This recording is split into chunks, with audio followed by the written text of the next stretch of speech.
My name is Dawn. I'm a goblin girl who loves to tell heartwarming tales of my adventures. Fictional, of course, but I hope you enjoy them anyway. The Heartstone Quest. The dusty road stretched before me like an old scar across the land, each step kicking up little clouds of dust and memory. Achoo! Sneezing and squinting to see through my irritated and watering eyes, my grandmother's voice still echoed in my ears. Dawn, child. The Heartstone is a fool's quest. True hearts find their own way.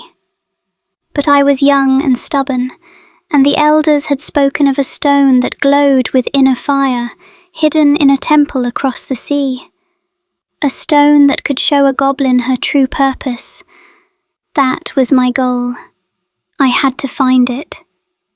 Shiny, glowing things attracted me like a moth to flames, almost as much as cute human men.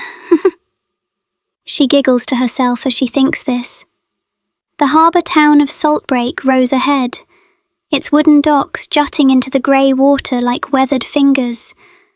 I could smell the salt and fish already. My plan was simple.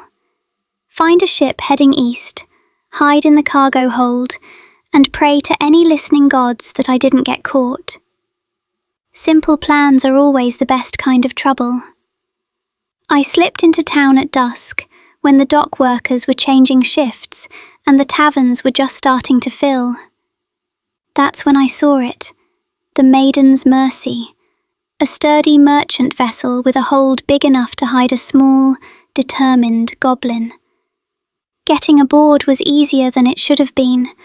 A barrel here, a distracted sailor there, and suddenly I was nestled between crates of wool and casks of wine. The ship rocked gently beneath me.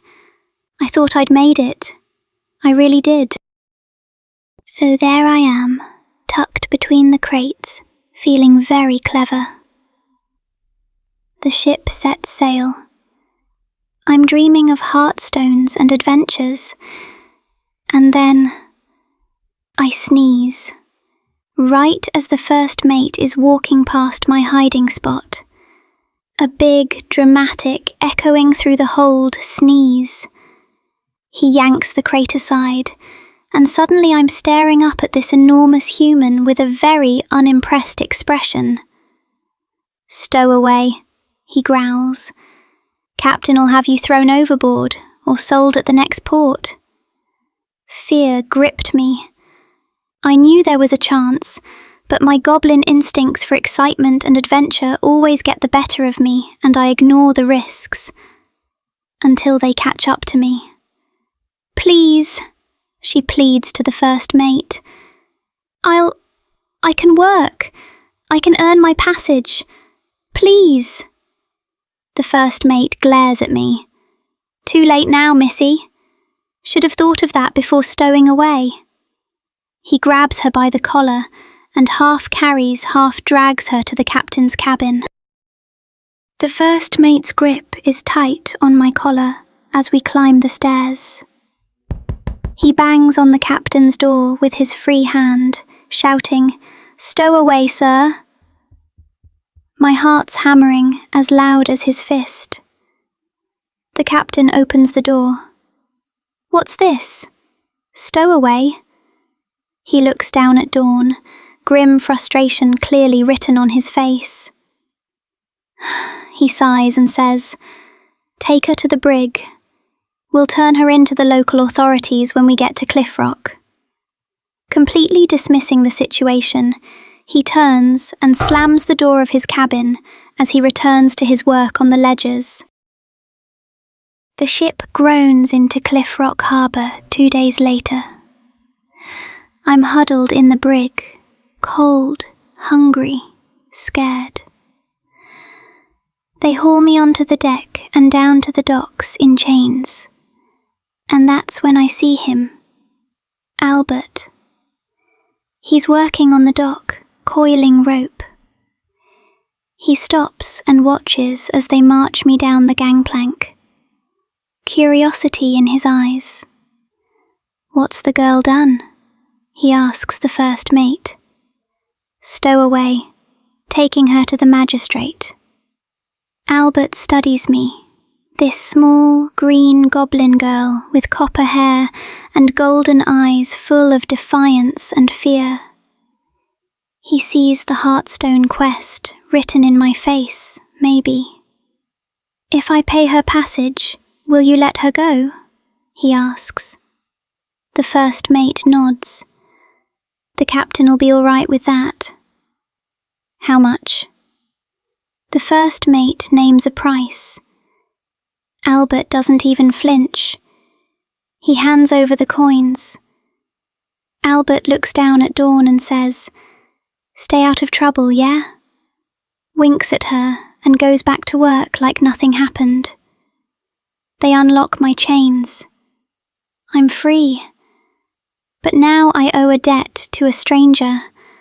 I walk over to him, look up and ask, "Why?" He just shrugs. "You looked like you had important things to do, and everybody needs a helping hand once in a while." That's how I met Albert. So there I am, lurking near the fishmonger's stall as he's packing up. He's grumbling about the day's catch, stacking crates. I put on my best, innocent goblin face and offer to help. "Sir, you look tired. Let me carry that for you." He's suspicious. Of course he is. I'm a goblin. But I'm small, and he wants to close up shop. He hands me a crate to carry to his cart. That's when I trip. Goblin grace, someone once called it in a past life. The crate goes flying, fish scatter everywhere. While he's cursing and trying to grab them, I scoop the 3 finest trout into my basket. "So sorry, so clumsy," I chirp while he's distracted. By the time he looks up, I'm gone with my "thank you" payment for Albert. I walk into the Cliff Rock Tavern, still smelling of salt and borrowed fish. The room goes quiet. Goblins aren't common here. But I plaster on my best innocent smile and sidle up to the bar. "Excuse me," I say to the bartender. "I'm looking for a dock worker named Albert." He gives me a long look. "Why?"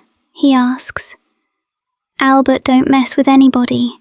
He doesn't need any trouble from the likes of goblins." My shoulders sink a little, but I push on. I don't mean him any trouble. Honest. He helped me earlier. I just want to take him these fish as thanks," I say, as I hold the basket up for inspection. The bartender squints his eyes at me, like he's searching for signs of dishonesty, then jerks his head toward the door. Up the path, last shack before the drop. I suppose it'd be wise I didn't ask, nor you tell Albert where them fish came from, he says with a small smirk. I just smile. "Don't worry, I won't tell if you don't." Then I turn and skip out of the tavern and head for the path to Albert's house. I climb the cliff path, my heart hammering louder than the waves below. The shack is small, weathered by salt and wind. I knock, clutching my fish basket. The door opens. Albert stands there, surprise on his weathered face. "You," he says. "Me," I say. "I brought you fish." He looks at the basket, then at me, then back at the fish. A slow smile spreads across his face. "You didn't have to do that." "I wanted to. You saved me."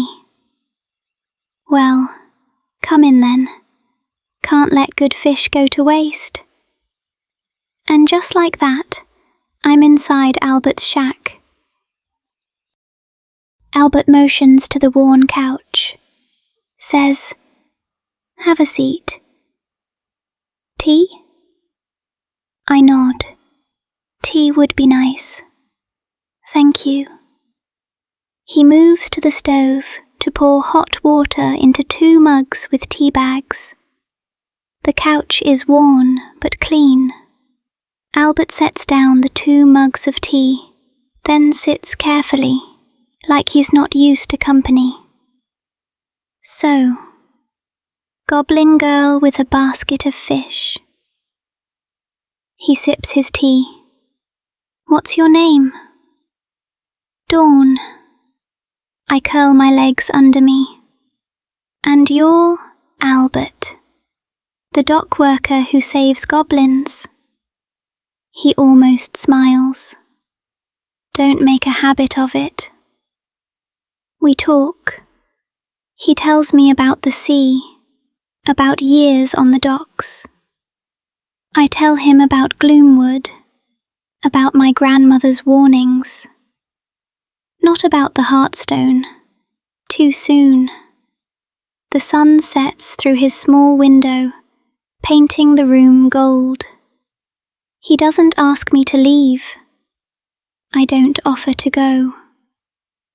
By the time the tea is cold, something has started between us, quiet and sure as the tide. The evening winds down, and Albert asks gently, "I suppose you probably don't have any place to stay for the night?" I shake my head. "No, haven't really had time to work that part out yet. You can sleep in the corner there if you want. I've got an extra blanket." I nod gratefully, curling up in the corner like a good guest. He blows out the lantern and says, "Good night, Dawn." An hour later, I'm shivering dramatically. "Albert, I think there's a draft. I'm so cold." He grunts. "Take another blanket." I did. Still cold. I pause. "Could we, maybe, just share your bed? I promise I'll be still. Won't take up any room." Long silence, then a sigh. "Fine, come on." I scurry over and curl up under the covers, perfectly still, for about 10 minutes anyway. Morning finds him waking up with me sprawled across his chest, one leg thrown over his, my copper hair everywhere. I blink awake. "See? Told you I wouldn't take up much room," I mumble. He just stares at me, then laughs. Goblin math, I suppose. Albert gently disentangles himself and rolls out of bed. He then fixes them both a quick breakfast of toast and eggs before getting ready and heading out for work at the docks. As he leaves, he says, "Make yourself at home. Don't have much, but you can stay till you find somewhere more suitable for you. Or move on, if you're headed elsewhere." Then he walks out and leaves me there alone. I decide I want to do something to be useful, so I look around for something that needs to be done. My eyes settle on his fishing gear. It's an adorably disorganized mess. So I get to work. He comes home to find all his nets sorted by colour instead of size, his hooks arranged in a prettier pattern, and his favourite lure, apparently, now dangling from the ceiling as a decoration. He just stands in the doorway, staring. "Dawn," he says slowly, "what did you do?" "I organised everything," I say brightly. It's much more efficient now. He picks up a green net. This is a deep water net. It goes with the deep water gear. Right, and green is such a deep colour. He closes his eyes. I think he's counting to 10. Tomorrow, he says, you can come to the docks with me. Learn how things actually work. I beam. Really? Yes, before you reorganize my entire life. And just like that, I'm going back to the docks tomorrow, where we first met. That evening, since I can tell Albert is tired from working all day, I try to make us dinner. It's edible. Mostly, Albert eats it without complaint, which I take as high praise. Afterward, we're sitting by the small stove, the sea wind rattling the windows. He still looks tired, but maybe a little less reserved.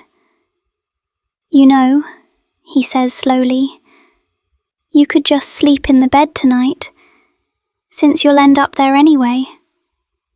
I blink. Really? He shrugs. Saves time.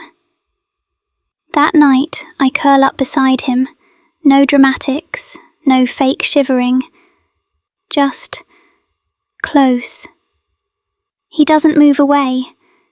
In the darkness, I whisper, "Thank you, Albert." For what? For not making me sleep in the corner. He chuckles. Goblins, he mutters, but there's warmth in it. The tide keeps rhythm outside. Inside, something shifts between us. Less stranger, more something else entirely. I wake up first. Goblins are early risers, and decide to make breakfast. Albert's kitchen is limited. I find eggs, some old bread, and something that might be cheese. I'm cracking eggs into a pan when Albert stumbles out of bed. "Dawn," he says. "What are you doing?" "Making breakfast," I chirp. He looks at the pan. "Why are the eggs purple?" "I added some herbs I found." "Those weren't herbs. Those were my fishing lures." "They were in a jar," I say. Albert closes his eyes. That jar had bait dye in it. We end up having toast. Just toast. But he lets me come to the docks with him anyway. At the docks, I try to help Albert untangle nets and end up tangled myself. Arms, legs, everything. The other workers laugh until they see I'm actually stuck. I'm tangled so badly, Albert has to cut me free. Then Old Man Jenkins asks, "Albert, who's your little green friend?"